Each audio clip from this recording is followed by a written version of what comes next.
जय गुरुदेव। स्वामी हमें न बिसारिए, चाहे लाख लोग मिल जाएं, हम साया आपको बहुत हैं, आप सा हमको नाय।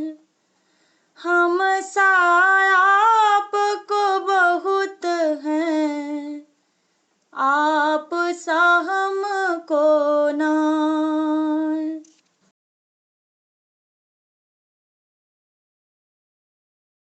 हे प्रभु जी के ही अपराध हमारी, सुरति बिसारी रे हरी।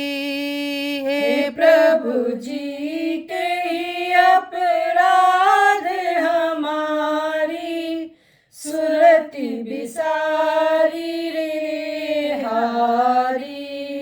जब से बिछुड़ी आई, सुधि नहीं पाई स्वामी। जब से बिछुड़ी आई, सुधि नहीं पाई स्वामी। हे प्रभु जी काहे ऐसी विपदा हम पर डारी रे हरी। हे प्रभु जी काहे ऐसी विपदा हम पर डारी रे हरी। काल कठोर बहु विधि, मोहि भर मायो स्वामी। काल कठोर बहु विधि, मोहि भर मायो स्वामी। हे प्रभु जी तुम्हारे छाड़ न कोई, हमें उबारी रे हरी। हे प्रभु जी तुम्हारे छाड़ न कोई, हमें उबारी रे हरी। मोहि पर अपार दुख भारी, तुमको पुकारूं मैं स्वामी। मोहि पर अपार दुख भारी, तुमको पुकारूं मैं स्वामी। हे प्रभु जी अब तो तुम ही हमरे, हम हैं तुम्हारे रे हरी। हे प्रभु जी अब तो तुम ही हमरे, हम हैं तुम्हारी रे हरी। अब की बड़े ही भाग, ये नर्तन पाई स्वामी। अब की बड़े ही भाग, ये नर्तन पाई स्वामी। हे प्रभु जी सुन लो टेर न जाई, लाज तुम्हारी रे हरी। हे प्रभु जी सुन लो टेर न जाई, लाज तुम्हारी रे हरी। आप है दयाल मेरे स्वामी, जय गुरु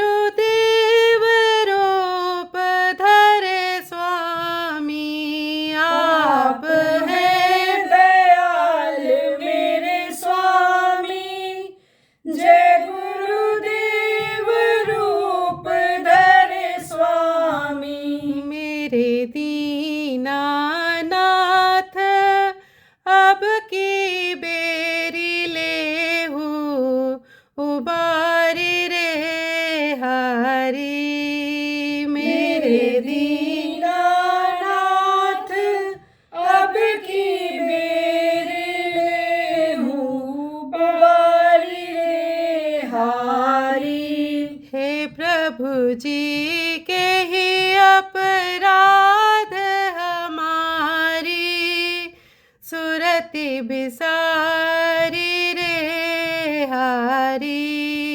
हे प्रभु जी के ही अपराध हमारी, सुरति बिसारी रे हारी।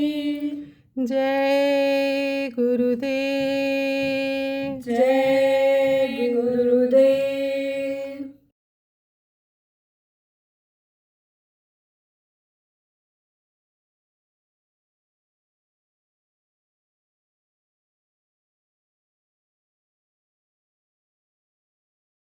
देखो खिंच जाती हैं जीवात्माएं।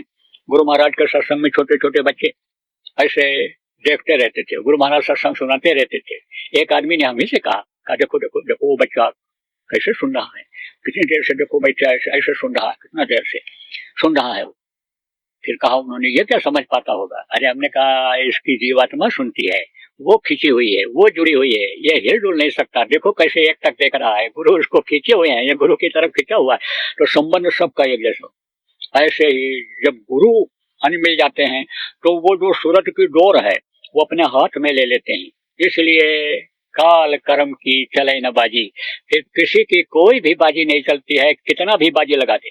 बाजी का मतलब क्या होता है, दांव लगा देता है, रुपया पैसा लगा देता है जुआरी, यानी बाजी लगा देता है। कहते हैं कि हम ये दे देंगे, ये कर देंगे, तो वो कितना भी कुछ करे लेकिन कुछ नहीं कर सकता है जब गुरु राजी होते हैं। लेकिन गुरु ऐसे राजी नहीं होते हैं। देखो गंदे बर्तन में कोई खाना नहीं पसंद करता है, गंदा कपड़ा पहने हुए हो कोई तो उसके बगल बैठना नहीं पसंद करता है, उसको गोदी में उठाना नहीं पसंद करता है। इसी तरह से तन मन से सच्चा रहे, तन मन से सच्चा रहे, तन से भी सच्चा रहे, झूठ न बोले, धोखा न दे, मान सम्मान बढ़ाने के लिए प्रशंसा अपनी न करे झूठ बोल करके, मन तन से भी सच्चा रहे। और यहाँ पे समझो कि जो भी हिदायत दी जाए कि भाई ये नहीं करना है, उसको तन से न करे। आप ये समझो न सुने न देखे न करे शरीर के अंगों से, तब यह तन का सांचा कहलाएगा। और मन का सच्चा रहे, मन से भी गुनाह न करे, मन से भी कोई गलती न करे, मन को ऐसी जगह न लगावे कि जिससे गुरु छूट जाए, परमार्थ छूट जाए। तो कहा गया तन मन से सच्चा रहे और सदगुरु पकड़े बांह। देखो समझो सदगुरु को बांह पकड़ा दो, आप बांह पकड़ते हो छोड़ देते हो। जैसे बाजार लगा हुआ है और कोई ले जाता है बच्चे को उंगली पकड़ा करके, तो बच्चा बाजार में उन चीजों को देख करके उठाने की कोशिश करता है और उंगली छूट जाती है। ऐसे ये माया का बाजार लगा हुआ है। बस किसी ने कह दिया कि प्लाट में इतना पैसा लगा दो, 4 गुना आ जाएगा आपके पास, या मकान खरीद लो, या जमीन खरीद लो, बिजनेस में हमको पार्टनर बना दो, बिजनेस तुम्हारा चमका देंगे, बढ़ा देंगे। बस आप ये समझ लो कि गुरु के बात को भूल जाते हो कि पार्टनरशिप में नहीं करना चाहिए धंधा, झगड़ा होता है, लालच ज्यादा नहीं करना चाहिए, उतना ही लेना चाहिए कि जितना हजम कर सको। ज्यादा लोगे, ज्यादा खा लोगे तो पलटी हो जाती है, जैसे मुंह से निकल जाता है। ज्यादा खा लेते हो तो नीचे के रास्ते से निकलता है, पतला होकर के ऐसे ही चला जाएगा। तो आप ये समझो कि मन से भी इस तरह की कामना इच्छा नहीं रखनी चाहिए। देखो कहते तो हैं तन मन धन सब गुरु का हो गया, लेकिन मन कहाँ लगा रहता है, तन में भी लगा रहता है और धन में भी लगा रहता है। ये नहीं कि जब सब उन्हीं का हो गया तो जाए विधि रखे गुरु वही विधि रहिए। आप ये समझो कि वैसा क्यों नहीं रहने की आदत डालते हैं, डालना चाहिए। तो आप ये समझो प्रेम कि सतगुरु पकड़े बांह और ताको काल न रोकी है, ताको काल रोक नहीं सकता है। तन मन से सांचा रहे, सतगुरु पकड़े बांह और वाको काल बताए, उसको राह बता देता है, काल राह बता देता है। यही काल जो बाधा डालता है ऊपर पहुंचने में। जब वो खुश हो जाता है, किस बात के लिए खुश हो जाता है कि वसूल का पक्का है। जैसे लोग कहते हैं ना कि दुश्मन की दोस्ती अच्छी होती है। आप ये समझो किसकी, जो समझदार होता है, वसूल का पक्का होता है कि जब ये हमला करेगा तभी हम हमला करेंगे, जब सामने आएगा लड़ाई लड़ेगा तभी हम लड़ेंगे। लेकिन आप समझो कि मूर्ख आदमी को किसी ने चढ़ा दिया, अरे तू पीछे से मार दे, नाश हो जाएगा उसका, तो कहते उसकी दोस्ती अच्छी नहीं होती है। आस्तीन के सांप होते हैं, बढ़िया बढ़िया बातें करते रहते हैं, मौका पा करके शराब पिला करके, गांजा पिला करके, नशीली बीड़ी नशीला सिगरेट पिला करके जेब खाली कर लेते हैं, नशीली चीजों को खिला करके वो नोट पर स्टैंप पर दस्तखत करा लेते हैं, जमीन जायदाद ले लेते हैं। तो अब आपको समझने की जरूरत है कि कहते हैं कि नादां की दोस्ती, अगर समझो कि जो नादान है, नहीं समझ पा रहा है, जिसको मूर्ख कहते हो, कम अकल के कहते हो, उनसे दोस्ती नहीं करनी चाहिए। दुश्मनी भी अगर करो तो वसूल के पक्के से करो। तो वसूल का जो पक्का होता है, यानी समझो उसको काल रास्ता बता देते हैं, काल कभी रोके नहीं, देवे राह बताए, काल कभी नहीं रोकता है, राह बता देता है। तो मैं आपको बता रहा था कि गुरु की तरफ देखा उन्होंने और अंदर में प्रार्थना किया, तो गुरु ने दया की दृष्टि डाली और ताकत बढ़ गई, ताकत बढ़ गई। तो छुअत उठावत खंचत गाढ़े, खुद छूटे उठाते देखा ही नहीं और धनुष गया टूट। इसी तरह से पूरे शरीर की शक्ति को खींच करके यानी दोनों आंखों के बीच में जब लाते हैं और ताकत जब बढ़ती है, तो जो कर्म के पर्दे हैं वो समझो कि जलने लगते हैं। और बार बार जब ये कोशिश करते हैं तो मोटा से मोटा पर्दा भी खत्म हो जाता है। आप देखो वेल्डिंग करते आपने देखा होगा, तो एक होती है गैस की वेल्डिंग, उससे पतले पतले तार सरिया और ये सब काटते हैं। मोटा गटर अगर काटने को हुआ तो उसके लिए इलेक्ट्रिक वेल्डिंग की मशीन की जरूरत पड़ती है जो बिजली से चलती है। तो उस मशीन से जो काटने की मशीन होती है, वो जो धारें निकलती हैं वो बहुत पावर वाली तेज निकलती है। जैसे गैस का चूल्हा होता है, उसमें गैस जब ज्यादा जलती है तो गैस तेज जलता है, तेज आंच होती है, ऐसे उसमें भी होती है, तो पावर उसकी बढ़ जाती है। आप ये समझो जब शक्ति इकट्ठा हो जाती है तो पावर बढ़ जाती है और ये कर्म धीरे धीरे करते जाते हैं। इसीलिए कहा गया रोज ध्यान लगाना चाहिए। और ध्यान जब लगाओगे और पर्दा जब हटेगा और जब यानी कालिमा में जो जीवात्मा है यानी उस कालिमा को जब आप हटाओगे, तब आप ये समझो कि जीवात्मा का प्रकाश प्रकट होगा, प्रकाश प्रकट होगा उसका। आप ये समझो कि टार्च जैसे जल रहा है, रोशनी जैसे है और उसके ऊपर कपड़ा बांध दो, बल्ब जैसे लगा हुआ है, हाइड्रोजन लगा हुआ है, बड़ी तेज रोशनी वाला हाइड्रोजन है और उसके ऊपर कपड़ा बांध दो, प्लास्टिक बांध दो, तो रोशनी उसकी नहीं आएगी। जब वो हटेगा तब रोशनी प्रकट होगी और रोशनी प्रकट होगी, जब हटेगा रोशनी प्रकट होगी, तो उस रोशनी की जहां तक धार जाती है वहां तक का रास्ता आपको दिखाई पड़ जाएगा। ऐसे ही जीवात्मा के ऊपर की मैल जब हटेगी तो प्रकाश दिखेगा।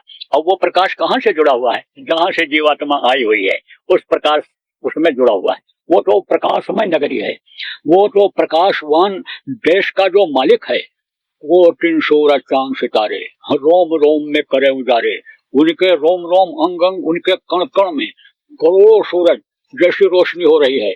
तो उस देश से ये जीवात्मा जुड़ी हुई है, तो वहां से जब ये जीवात्मा जुड़ी हुई है तो वो रोशनी सब दिखाई पड़ने लगेगी। अब ये जरूर है कि जैसे रोशनी दूर से आती है, सूरज की रोशनी आती है, अब हल्का बादल हो गया तो हल्की रोशनी आएगी, पूरी रोशनी यानी समझ लो कि इस पर यानी जहाँ इसके नीचे छाया में बैठे हो वहां नहीं आ रही है, बाहर वालों को ज्यादा मिल रही है, इसी तरह से। लेकिन रोशनी है तो रोशनी जब मिलती है तभी तो आप आगे बढ़ सकते हो, तो रोशनी वो बढ़ेगी। और रोशनी ये जो है ये शब्द में प्रकाश है, जो शब्द उतर रहा है यानी ये जो आवाज उतर रही है, आयतें जिनको कहा गया, ये जो उतर रही हैं उनमें रोशनी, उनमें प्रकाश है, तो वो पकड़ में आ जाता है। क्या पकड़ में आ जाता है? शब्द पकड़ में आ जाता है। तब इसका जीवात्मा का खिंचाव होता है और ये जीवात्मा का ध्यान इधर से हटता है, उतने समय तक तो हटते रहता है। शरीर ये धीरे धीरे भूल जाता है, जब ये आगे की तरफ बढ़ती है तो शरीर का ध्यान नहीं रहता है। कुछ दूर तक तो जब ध्यान देता है साधक, तब देखता है कि हमारा ये शरीर देखो ये बैठा हुआ है, ये लेटे लेटे कोई ध्यान लगाता है, लेटे लेटे भी चढ़ाई हो जाती है, ध्यान लग जाता है, तो देखता है कि ये शरीर पड़ा हुआ है। लेकिन जब ये सारे पर्दे हटते हैं, चारों शरीर के पर्दे, ये स्थूल शरीर, लिंग शरीर, सूक्ष्म शरीर, कारण शरीर, तब सब भूल जाता है, कुछ याद नहीं रहता है।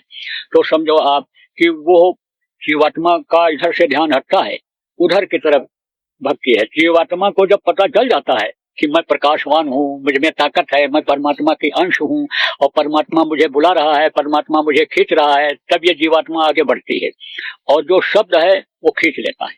और जिनका जिनका सुमिरन कराया जाता है धनियों का, उनके लोक से ये जो आवाज निकलती है वो एक दूसरे आवाज को खींचती जाती है। जीवात्मा जो आवाज से जुड़ी रहती है उसको वो आवाज खींचती जाती है।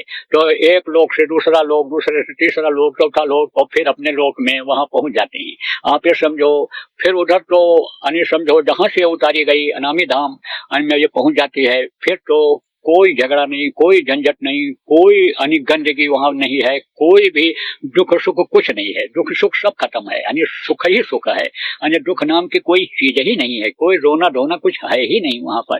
कोई धर्म नहीं, कोई कर्म नहीं, कुछ नहीं, एकदम से बिल्कुल एकदम निर्मल स्वच्छ साफ वहां पर ये जीवात्मा पहुंच जाती है। तब ये मानव जीवन सार्थक होता है। देखो भजन, भजन किसको कहते हैं? शब्दों को पकड़ने का अभ्यास। शब्द से ही यह सारा संसार बना, अंडपिंड ब्रह्मांड सब शब्द से बनी। कहा ना कबीर साहब ने कि पोथी पढ़ पढ़ जग मुआ, पंडित भयानक हो, ढाई आखर प्रेम से पढ़े सो पंडित हो। ये पोथी पढ़ करके आप ये समझो विद्वान भले कोई बन जाए, लेकिन ज्ञानी नहीं बन सकता है। ये तो एक तरह से पोथी बना दिया, एक मार्गदर्शिका के रूप में संतों ने बना दिया। महात्माओं के जो कृत्य थे उसको लोगों ने लिख दिया। महात्मा जो आए, जो तारीख शक्तियां आई, ऋषि मुनि आए, उन्होंने जो मनुष्य के लिए किया, दूसरे के लिए जो किया, किस तरह से किया, क्या कर्तव्य का पालन उन्होंने गृहस्थ आश्रम में किया, उसको लोगों ने लिख दिया। तो आप ये समझो उसकी पोथी तैयार हो गई। तो उसको पढ़ करके कोई भी ज्ञानी नहीं हो सकता है। ज्ञान किसको कहते हैं? जिसको बोध हो जाए, अंदर में कुछ दिखाई पड़ जाए, अंदर में सुनाई पड़ जाए।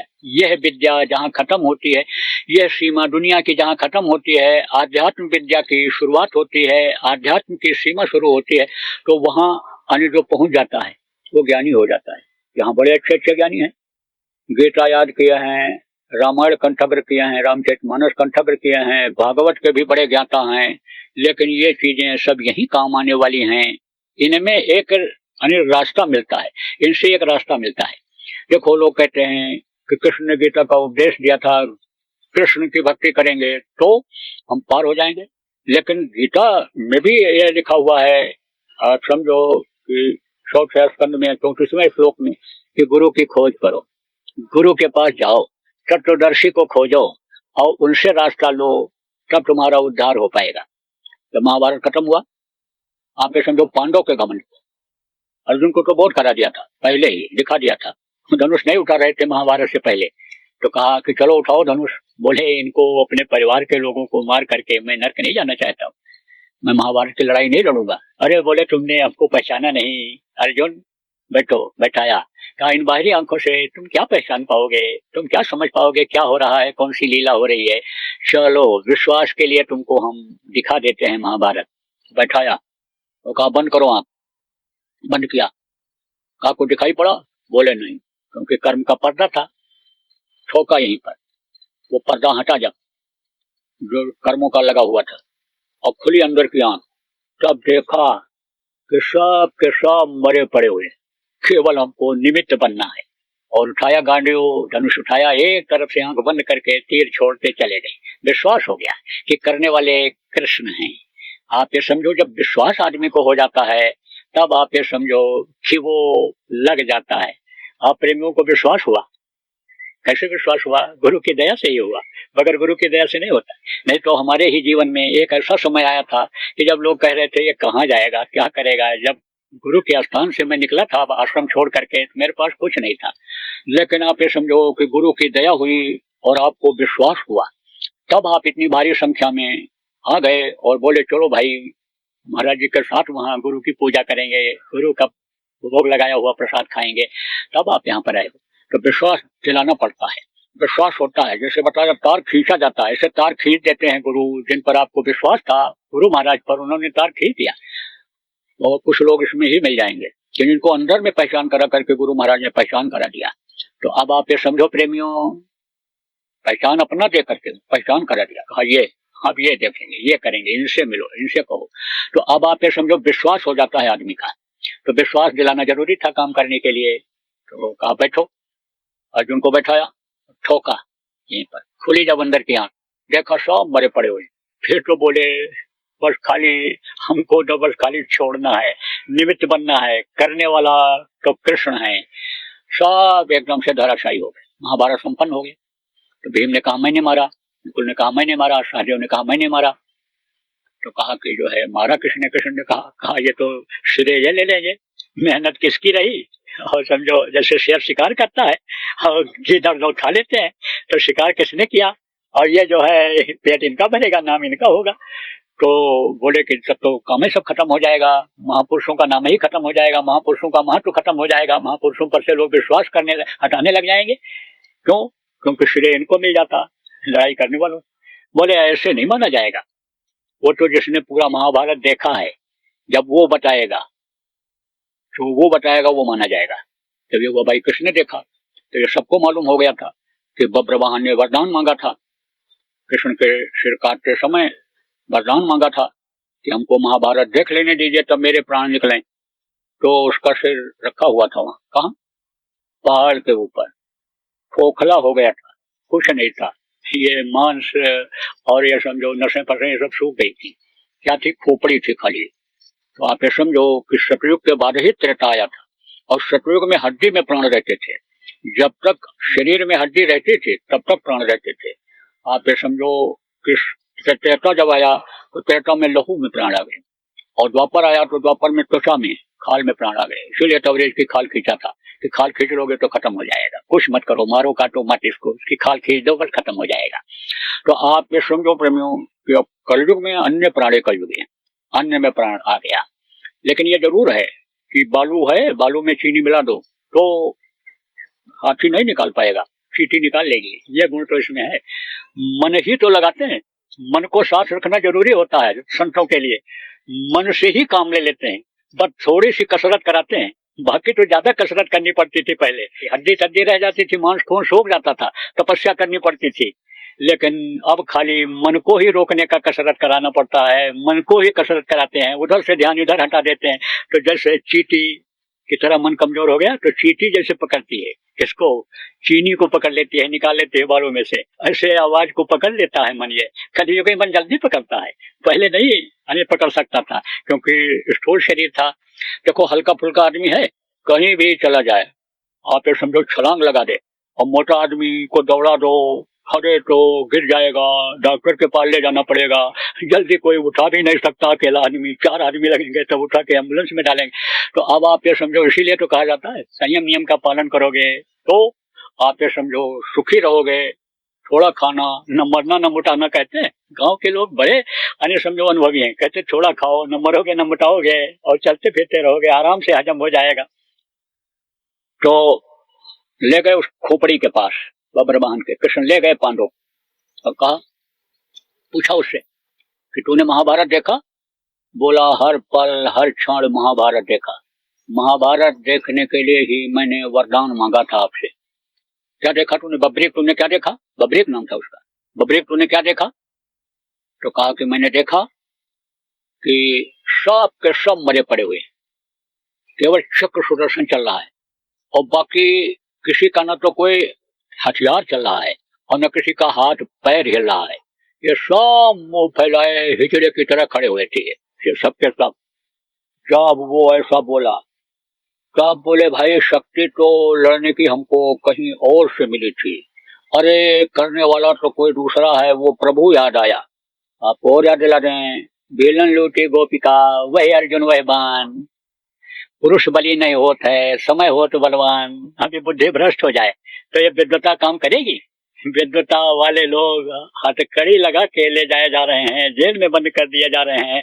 जो विद्वान थे, धनवान थे, आज देखो उनकी क्या हालत हो रही है, बुद्धि तो खराब हुई। तो आपको समझने की जरूरत है, समय की बात होती है, और समय से अगर आदमी चलता है तो पीछे नहीं रह जाता है।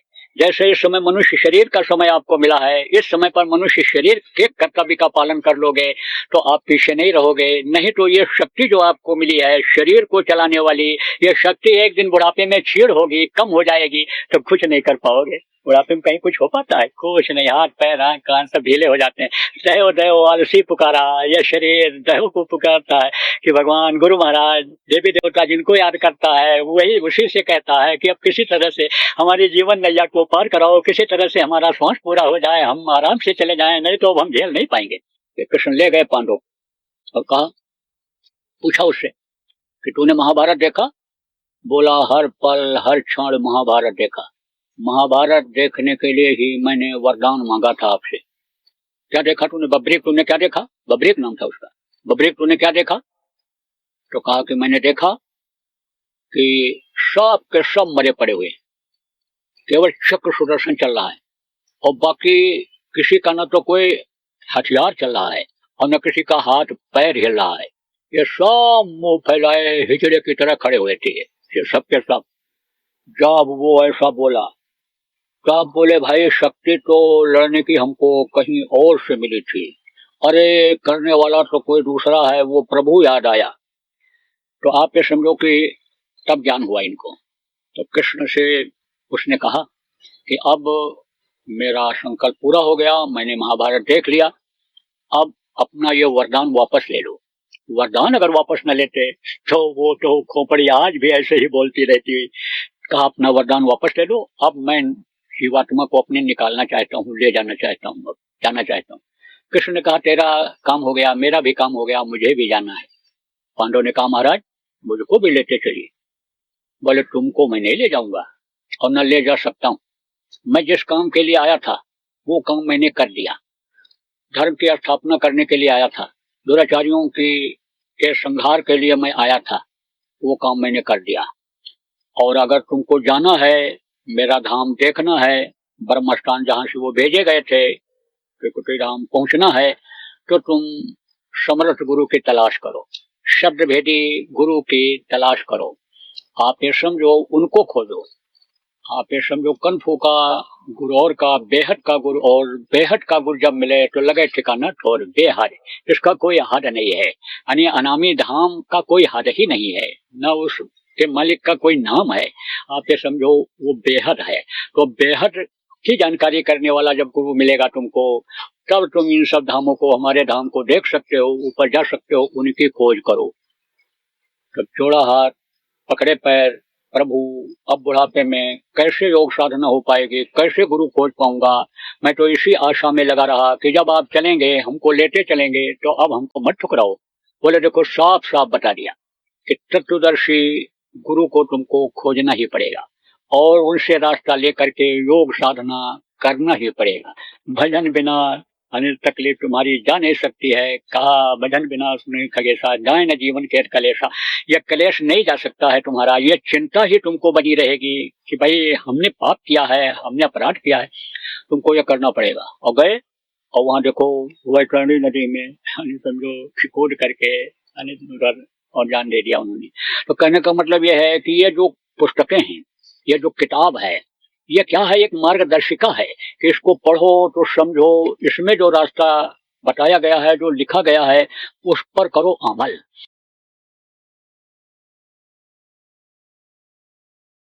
एक मुहूर्त और निकल रहा है जो अभी शनिवार से चालू होगा और इतवार तक रहेगा, वो दूसरे दिन तक रहेगा। और सबसे बढ़िया मुहूर्त यह है कि 7 तारीख शनिवार पड़ रहा है, 7 तारीख को शनिवार को 11 दिन में 11:11 पर जो साधना में बैठ जाएगा और साधना शिविर चालू करा देगा 24 घंटे का, उसको देखना फिर कितनी दया गुरु महाराज की होती है, देते हैं वो। और वो खुद बताएगा कि हमको क्या फायदा हो रहा है, कहने की जरूरत नहीं है। तो जितने भी लोग हो आप लोग, और ये जो भी इसको सुनो, ये संदेश को ये लोग बताते हैं, जो ऐलान किया जाता है, जगह जगह पहुंचाने के प्रेमी कोशिश करते हैं। तो जहां जहां भी ये संदेश पहुंचे या पहुंच रहा हो, सब लोग इसको ध्यान से सुनो। जगह हो जहां जिसके पास, जिस भी मोहल्ले में, जिस भी कॉलोनी में, जिस भी गांव में, वहां पर आप लोग एक जगह पर 24 घंटे का साधना शिविर का आयोजन कर दो। मौसम को देखते हुए, परिस्थितियों को देखते हुए,